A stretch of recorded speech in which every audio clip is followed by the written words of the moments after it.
Hello दोस्तों, मैं विजय कुमार साव, मेरा YouTube channel Vijay Sao master in economics में आपका स्वागत है। मैं आज आप लोगों को पढ़ाने वाला हूं इकोनॉमिक्स सब्जेक्ट से उत्पादन फलन के प्रकार।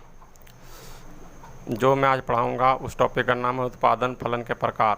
मैंने इसके पिछले वाले वीडियो में उत्पादन फलन की परिभाषा अथवा उत्पादन फलन किसे कहते हैं वो बताया था और उत्पादन फलन के महत्व बताया था।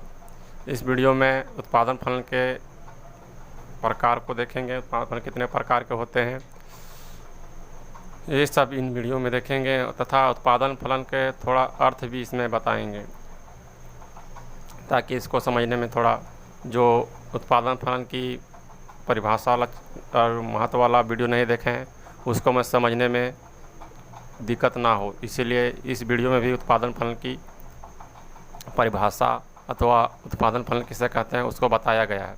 तो इस प्रकार से हम कह सकते हैं कि इस वीडियो में उत्पादन फलन के प्रकार के साथ साथ इसके अर्थ भी बताया गया है।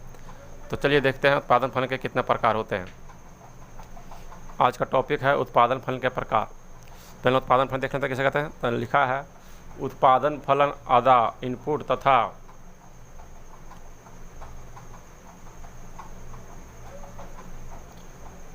तथा पर्दा आउटपुट के बीच का फलनात्मक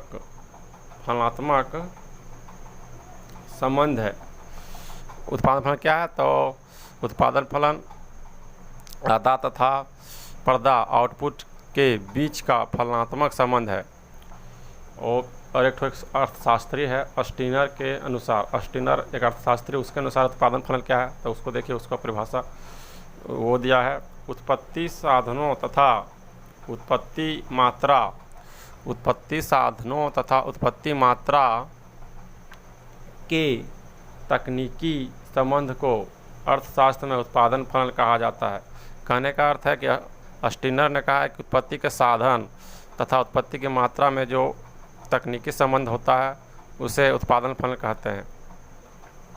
कोई भी उत्पादन साधन से होता है, उत्पादन के साधनों द्वारा, तो उस साधन में उत्पादन में कितनी मात्रा में मतलब संबंध है उसकी व्याख्या करता है। कहने का अर्थ है कि उत्पादन फलन में कोई वस्तु को अगर हम घटा दें, उत्पादन के साधनों को उत्पादन में घटा दें तो उसका उत्पादन की मात्रा में क्या कमी होगी, और उत्पादन के साधन की मात्रा बढ़ा दे तो उसकी उत्पादन में क्या वृद्धि होगी।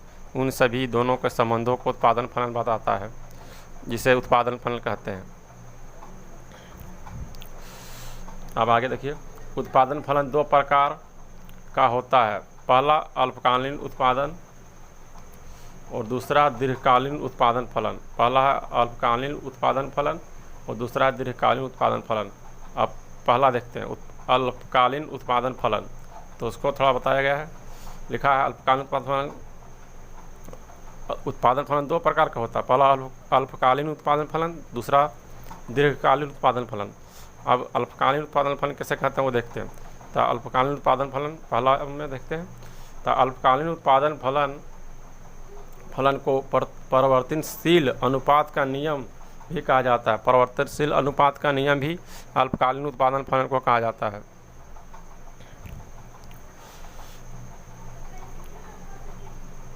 अल्पकालीन उत्पादन फलन से अभिप्राय, मतलब अल्पकालीन उत्पादन फलन से अभिप्राय अर्थ है उत्पादन के अतिरिक्त साधनों को दो ठो लिखा गया है, एक ठो कर दीजिएगा, अतः हम अपने कर देते हैं।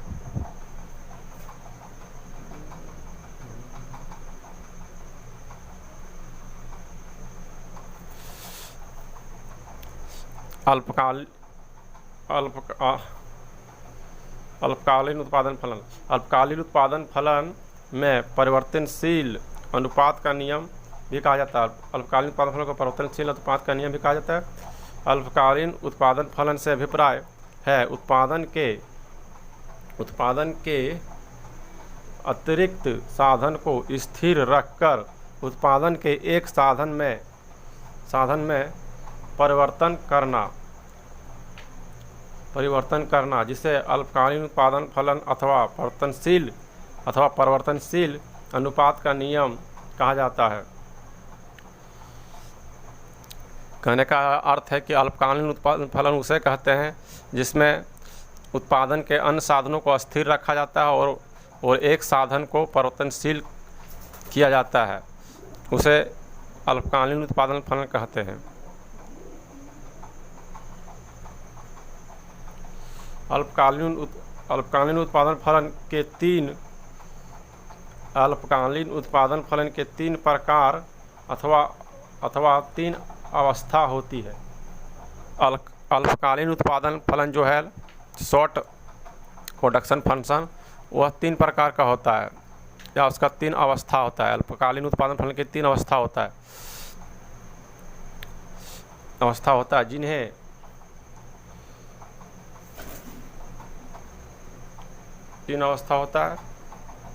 जिन्हें उत्पत्ति या उत्पादन के नियम के रूप में जाना जाता है।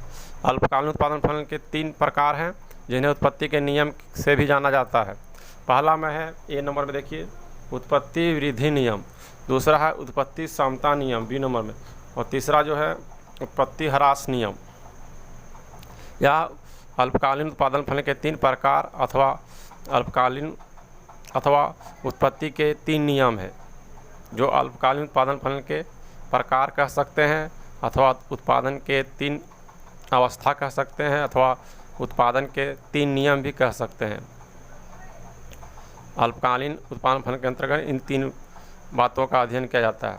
अब देखते हैं दीर्घकालीन उत्पादन फलन। दीर्घकालीन उत्पादन फलन जो दूसरा है उत्पादन फलन का प्रकार, दूसरा दीर्घकालीन उत्पादन फलन